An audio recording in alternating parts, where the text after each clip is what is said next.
तो दोस्तों जैसा कि आप देख रहे हैं ये double door refrigerator small size का, तो इसको हमने कन्वर्ट किया है फ्रीज़र में। इसके नीचे वाला ऐसा जैसा कि फ्रिज होता है, इसको मैंने प्लेट डाल के इसको फ्रीज़र के तौर पे यूज़ कर रहे हैं। तो ऊपर वाले खाने को काट दिया तो डेड, इसको भी आपको चालू करना चाहें तो चालू कर सकते हैं। इसमें छोटी प्लेट लगा के इसको आप फ्रिज बना सकते हैं। तो ये बड़े वाले में हमने किया था, इसमें प्लेट हमने लगा के, तो इसमें जैसा कि आप देखेंगे थोड़ा सा कैबिन बड़ा हो जाता है, तो इसको हमने फ्रीज़र के तौर पे यूज़ किया है।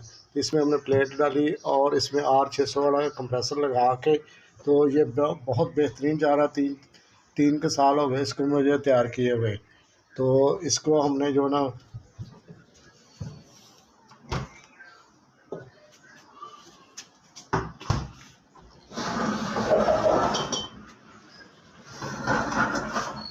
R600 का हमने इसमें जो ना कंप्रेसर लगाया, तो करंट भी कम ले रहा है और बेहतरीन चल रहा है।